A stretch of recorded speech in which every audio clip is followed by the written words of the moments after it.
Millonario. Instaló cámaras para ver quién enseñó a hablar a sus gemelos. La verdad fue un shock. Un millonario desesperado instala cámaras ocultas para descubrir quién enseñó a hablar a sus hijos gemelos, que jamás habían pronunciado una palabra.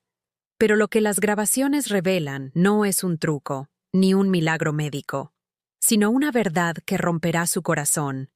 Una historia donde el silencio guarda secretos, la culpa se transforma en gratitud, y una mujer humilde demuestra que el amor también puede enseñar a hablar.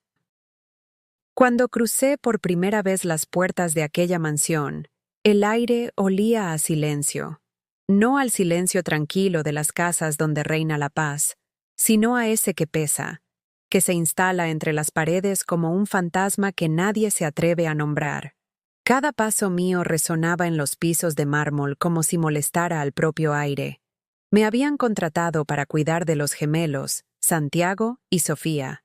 Tenían 5 años, la edad en la que las palabras suelen brotar como manantiales. Pero en ellos no había voz, solo miradas grandes, curiosas, y un murmullo de respiraciones que parecía esconder miedo. El señor Duarte, Alejandro, aunque nadie lo llamaba así, apenas hablaba conmigo. Me explicó las reglas de la casa con un tono más frío que su traje azul. Puntualidad, silencio, distancia. Pronto entendí que en aquel lugar hasta las risas estaban prohibidas. Los médicos venían cada semana, hablaban de terapias, diagnósticos y frustraciones. Yo los veía irse con rostros cansados, y los niños quedaban igual, mudos, perdidos en su propio mundo. A veces, mientras doblaba la ropa o servía la cena, pensaba que el dinero del señor Duarte compraba de todo, menos una voz que dijera «papá». Empecé a dejar pequeñas grietas en ese silencio. Tarareaba canciones viejas mientras cocinaba, abría las cortinas para que entrara el sol, y les contaba historias sin esperar respuesta. Al principio, solo me miraban. Luego, comenzaron a sentarse cerca, a imitar mis gestos, a reír sin sonido. Era algo. Un día, mientras limpiaba la sala, encontré un retrato de una mujer hermosa, de mirada dulce. La reconocí por las fotos antiguas, la madre de los niños. Puse el cuadro sobre la mesa y noté que Sofía se acercó, tocando el cristal con los dedos. Sus labios se movieron apenas, sin emitir sonido, pero entendí lo que quiso decir. Mamá. Aquel gesto me atravesó. Desde ese día, cada historia que les contaba tenía su nombre, su voz inventada, su risa. Les hablaba de cómo olía el perfume de su madre, de cómo acariciaba sus cabellos, de cómo decía «te amo» antes de dormir. Las palabras flotaban entre nosotros, llenando el aire vacío. No sé si el señor Duarte notó los cambios. Su rostro seguía siendo una máscara impenetrable. Pero en los ojos de los gemelos, algo estaba despertando. Y yo, sin quererlo, sentí que aquel silencio que me recibiera al llegar comenzaba a quebrarse. La noche en que todo cambió todavía huele en mi memoria a sopa fría y a luz de lámpara. Había terminado de leerles un cuento sobre un barco que buscaba su puerto, y los dos se habían quedado dormidos con las manos entrelazadas como si se protegieran el uno al otro. Apagué la luz, cerré la puerta y pensé que la rutina de siempre seguiría igual. Silencio, platos, cama. Cerca de la medianoche, escuché pasos en el pasillo. No el paso apresurado de los sirvientes que vuelven a sus casas, sino unos pasos pequeños que titubeaban, buscando. Me asomé y vi a Sofía y Santiago sentados en el suelo de la sala, con los ojos brillantes, mirándose como si compartieran un secreto. Mi impulso fue acercarme para llevármelos a la cama. Pero antes de poder hacerlo, escuché una palabra clara, diminuta como un vidrio que cae y no se rompe.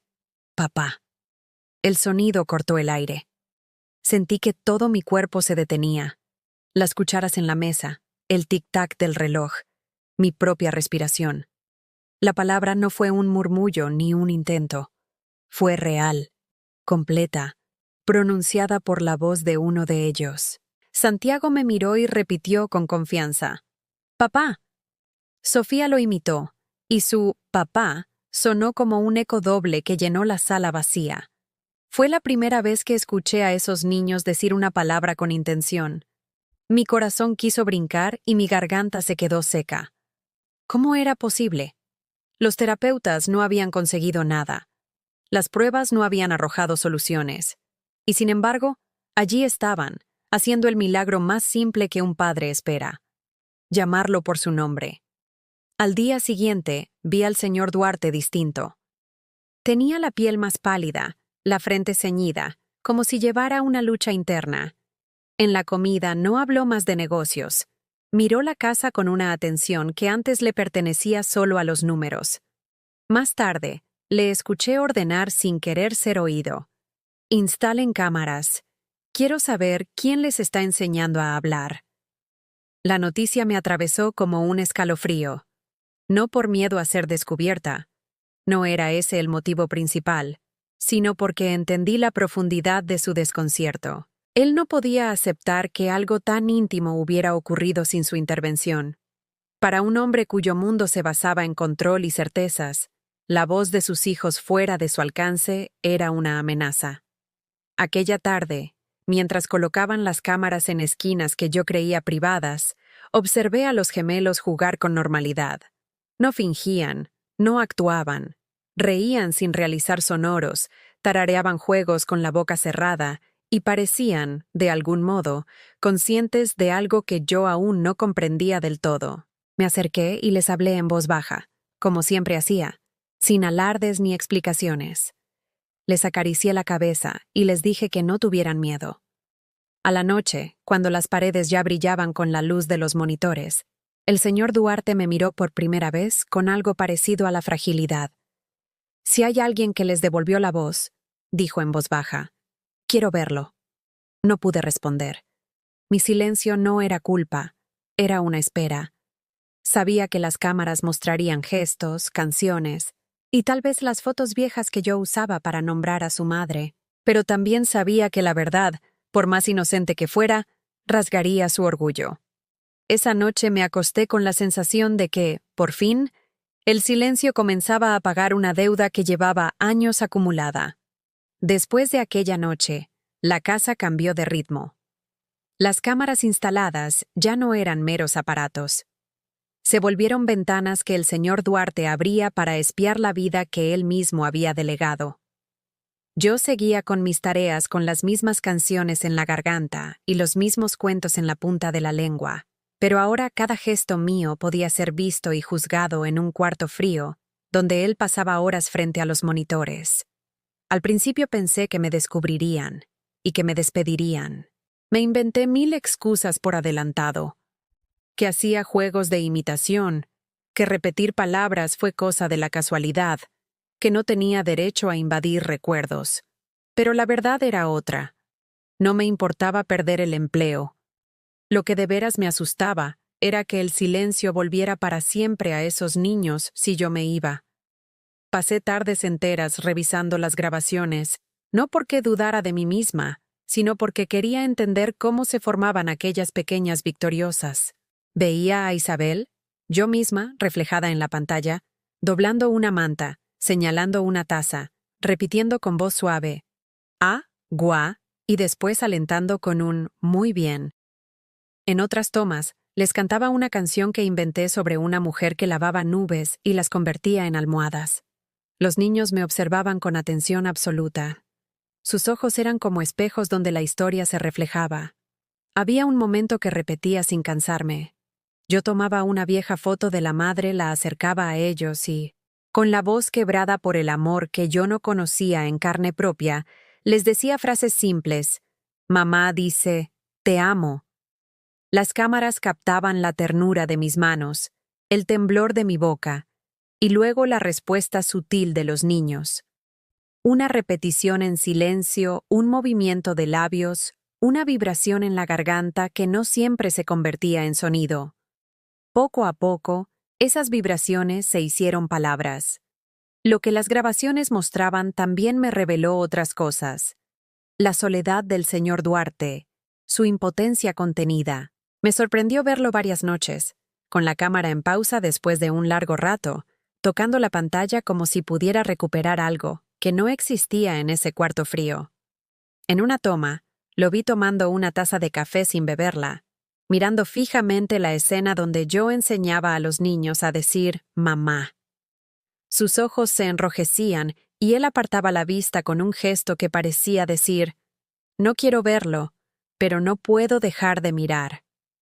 A pesar de mi decisión de no inmiscuirme en su dolor, sentí culpa. ¿Hasta qué punto mi acto de nombrar, de imitar la voz de una mujer muerta, era un consuelo o una traición? Muchas noches me dormía con esa pregunta clavada. ¿Tenía derecho a crear una presencia que él no había dado? Pero la respuesta siempre volvía a ser la misma en mis silencios. Los niños necesitaban historias por las que vivir. Necesitaban, por encima de todo, alguien que les respondiera cuando separaban los labios. Las cámaras, que habían sido ordenadas por control, mostraban también la fragilidad de una casa que nadie cuidaba más que con dinero. Las paredes seguían impecables, pero las voces eran ausentes, y eso lo hacía todo más gris. Vi a mis reflejos en la pantalla, vi a los gemelos inclinarse hacia mí como si yo fuera la única brújula del mundo, y comprendí que lo que hacía no era solo enseñar palabras. Les estaba devolviendo algo del alma que la ausencia había arrancado. Con el tiempo, el señor Duarte comenzó a ver más de lo que su orgullo quería. No hablaba conmigo de ello, pero su mirada cambió. Ya no era únicamente una inspección fría. Había preguntas ahí, preguntas que buscaban respuestas en las cintas nocturnas. Yo continué con mi rutina, con mis historias y mis canciones, observando en silencio cómo el hombre que lo tenía todo se debatía entre el miedo de admitir que necesitaba ayuda y el orgullo que le decía que todo debía venir de él. Una tarde, mientras yo recortaba las páginas de un libro para hacer marionetas, escuché la puerta del despacho abrirse de golpe. Vi por el borde del corredor al señor Duarte caminar hacia la sala donde las cámaras apuntaban, y por primera vez noté en su rostro una decisión que se parecía al temor. Sabía que tarde o temprano tendría que mirar lo que las cámaras tenían que contar. Sentí que algo se rompía en la casa, no por mis canciones, sino por la verdad que llegaba, lenta y pesada, a través de un cordón de imágenes. Y supe, con la certeza de quien cuida, que ese rompimiento sería definitivo, o curaba al hogar, o lo partía en dos. Esa noche, el silencio en la casa era tan denso que se podía oír el tic-tac del reloj desde cualquier rincón. Yo ya había acostado a los gemelos, les había contado su historia favorita, la del árbol que aprendió a hablar con el viento, y me quedé un momento mirando cómo se dormían. Cuando salí del cuarto, vi una luz encendida en el despacho del señor Duarte. Era raro. Nunca trabajaba a esa hora. No quise acercarme, pero algo me empujó a hacerlo. Caminé despacio por el pasillo, y ahí lo vi, a través de la rendija de la puerta. Sentado frente a las pantallas, el rostro iluminado por el reflejo azulado del monitor. Estaba inmóvil, los ojos fijos en la grabación. En la pantalla aparecíamos nosotros. Yo, los niños, la mesa llena de juguetes. Y luego, el momento exacto en que uno de los gemelos pronunció su primera palabra. Ma. El señor Duarte llevó una mano a la boca. No lloraba, pero su respiración se quebraba, como si algo dentro de él se partiera en silencio. Avanzó la grabación, buscó otra toma. En todas, se repetía lo mismo. Mi voz, los niños, el eco de una ternura que no era suya, pero que lo abrazaba igual. Me di cuenta de que estaba viendo su propio vacío proyectado en una pantalla. Me aparté un poco. No quería que pensara que lo espiaba, aunque en realidad él era quien lo hacía conmigo. Pero antes de irme, lo escuché hablar por primera vez desde hacía días. «No puedo creerlo», murmuró. «Mis hijos. Hablando. Y yo sin estar ahí». Sus palabras me pesaron en el pecho. Había tanta culpa en esa voz que por un instante quise entrar y decirle que no era tarde, que los niños aún lo esperaban cada mañana, que bastaba una historia, una canción, una presencia. Pero me quedé quieta, porque sabía que este descubrimiento debía ser suyo. Durante los días siguientes, el ambiente cambió. Él comenzó a levantarse más temprano, a aparecer en el desayuno, aunque no dijera nada. Me observaba en silencio mientras yo servía la leche y los niños jugaban con las cucharas. A veces parecía a punto de hablar, pero se detenía. Era un hombre aprendiendo a reconocer la vida en su propia casa. Una mañana, mientras los gemelos repetían mis palabras, él se acercó. No llevaba su habitual traje azul, sino una camisa simple, sin corbata. Se arrodilló frente a ellos, torpe, como quien intenta recordar un idioma perdido. «Hola», dijo con voz baja. Los niños lo miraron con sorpresa. Uno de ellos sonrió y repitió. «Hola». El sonido fue suave, imperfecto, pero bastó para que él se derrumbara. Sus ojos se llenaron de lágrimas, y sin pensar me miró, buscando una explicación. Yo solo asentí, conteniendo la emoción. No había magia, solo amor, repetición, paciencia. Pero para él, aquello era un milagro. Esa noche volvió a las cámaras, pero ya no para espiar. Las miraba como quien repasa una historia que no quiere olvidar. En una de las grabaciones aparezco cantando, y él, desde el monitor, intentaba imitar las palabras en silencio. No sé si lo hacía para entender lo que yo decía o para aprender cómo hablar con sus propios hijos. Yo también comencé a notar cambios en él. Su voz ya no era dura cuando me daba instrucciones. Su mirada no se perdía tanto en la distancia. A veces se quedaba en el marco de la puerta, observando cómo los niños aprendían a nombrar el mundo. Había una ternura contenida, como si temiera romper algo frágil si hablaba demasiado fuerte. Una tarde, mientras guardaba los juguetes, él se acercó y me dijo: «He visto todas las grabaciones». Me quedé inmóvil, con un bloque en la garganta. Lo siento, señor. No era mi intención». Él me interrumpió. «No te disculpes. Gracias». Hizo una pausa. Respiró hondo. «Me devolviste algo que creí perdido para siempre». No supe qué decir. Me limité a bajar la mirada, porque si lo miraba a los ojos, habría llorado. Pero en ese momento supe que las cámaras ya no eran necesarias. Lo que antes servía para espiar, ahora se había convertido en testigo de una transformación. Esa noche, mientras caminaba hacia mi cuarto, escuché risas detrás de la puerta del salón. Me asomé discretamente. Él estaba jugando con los gemelos, haciendo torpes marionetas con los calcetines. Los niños reían, pronunciando las palabras que habían aprendido conmigo, pero ahora se las decían a su padre. Y comprendí que esa era la verdadera lección. Enseñar no era solo hablar, sino devolver la voz a quienes habían olvidado cómo escuchar. Esa noche casi no dormí. Desde mi cuarto podía oír las risas que venían del piso de arriba, suaves pero reales, como un eco nuevo en una casa que había olvidado cómo sonar viva. Cada carcajada de los gemelos era un recordatorio de que algo había cambiado para siempre, y aunque mis ojos se llenaban de lágrimas, no era tristeza, era alivio. Durante meses, la rutina fue distinta. El señor Duarte ya no se encerraba en su despacho. Se quedaba con los niños, los ayudaba a vestir, los llevaba al jardín. Al principio era torpe, como un extraño intentando encontrar su lugar, pero los gemelos lo aceptaron con una facilidad que me conmovía. A veces lo observaba desde la cocina, y me daba miedo interrumpir ese milagro cotidiano. Un día, mientras preparaba el almuerzo, él entró al comedor con una sonrisa. Llevaba una caja de música en las manos. Era de su madre, me dijo, con un tono casi tímido. No la abría desde que ella murió. Giró la llave y una melodía suave llenó el aire. Los niños se quedaron quietos, escuchando, como si reconocieran algo que nunca habían oído.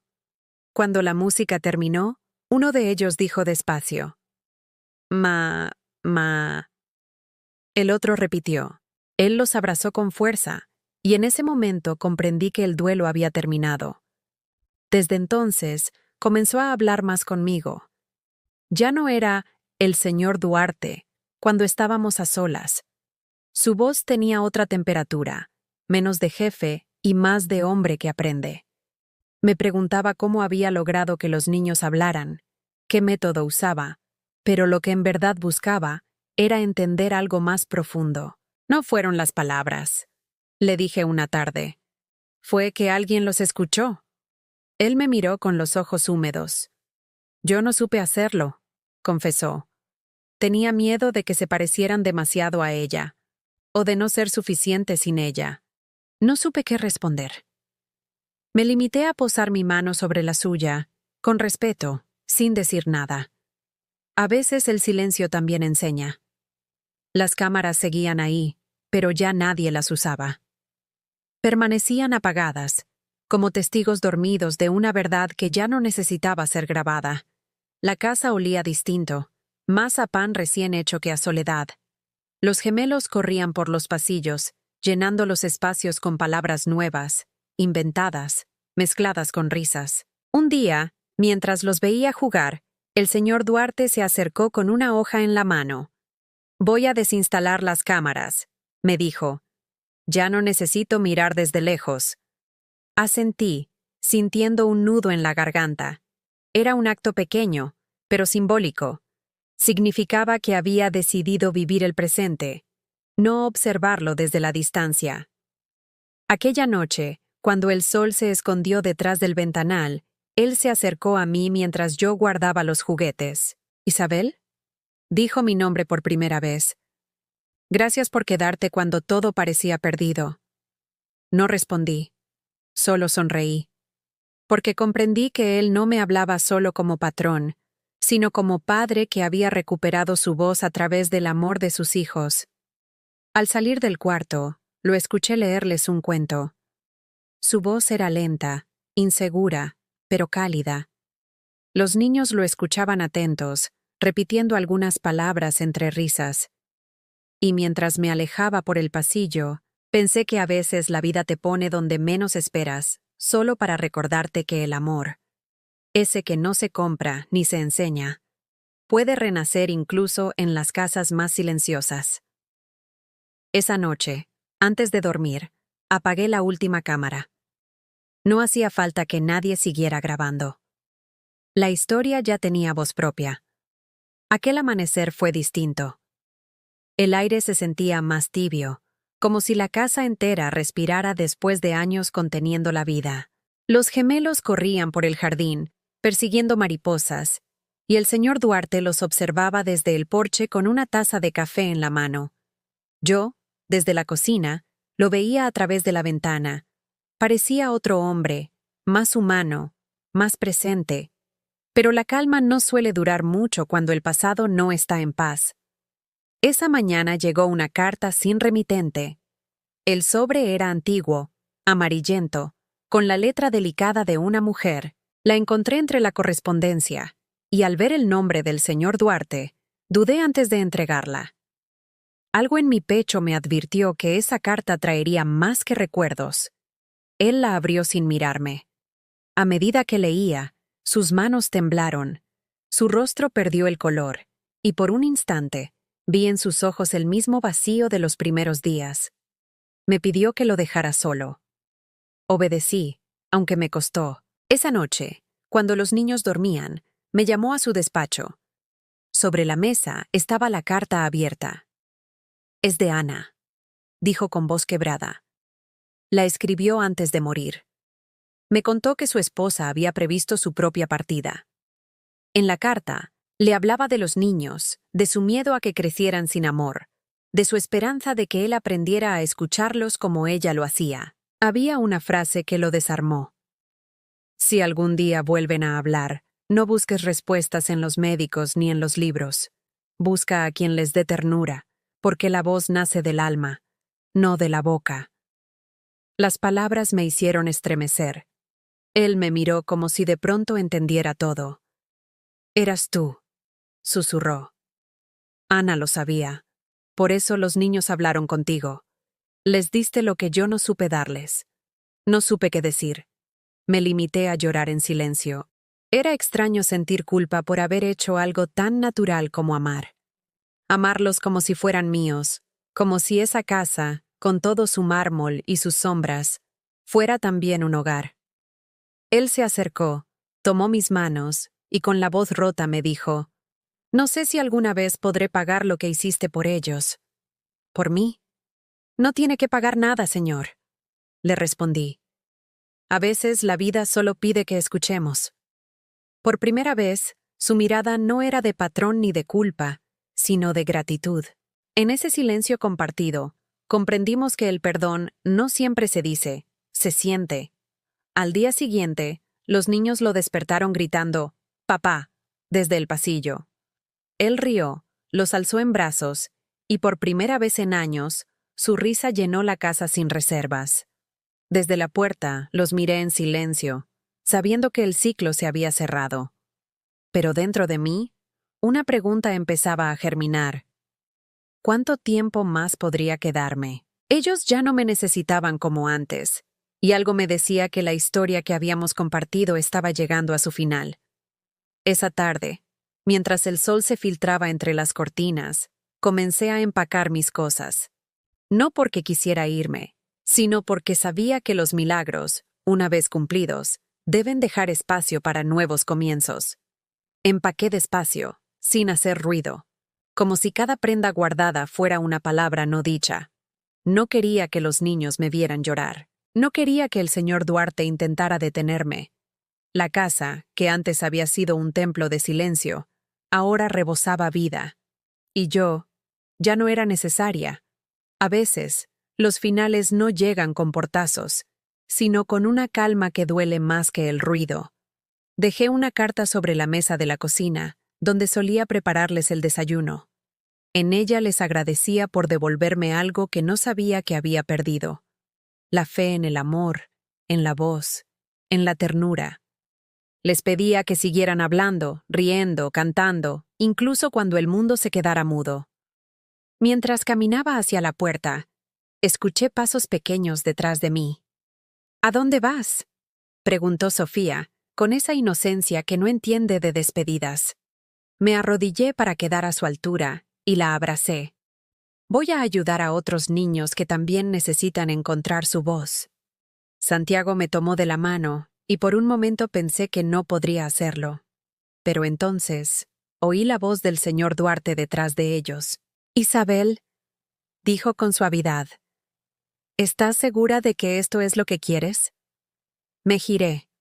Sus ojos estaban llenos de una tristeza serena, esa que solo sienten los que entienden que el amor también sabe soltar. «No quiero», admití. «Pero es lo correcto. Ustedes ya no me necesitan».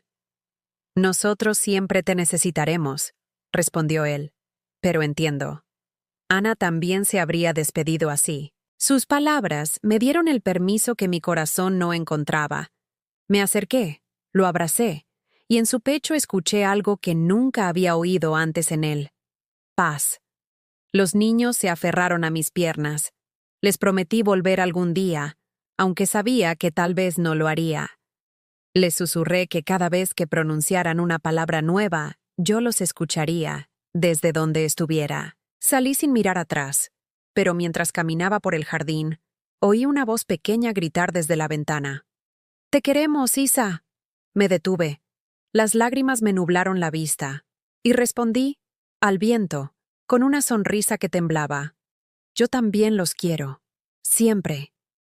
Aquel día comprendí que los milagros no ocurren para ser guardados, sino para multiplicarse. Los niños habían recuperado su voz, pero yo había recuperado la mía también.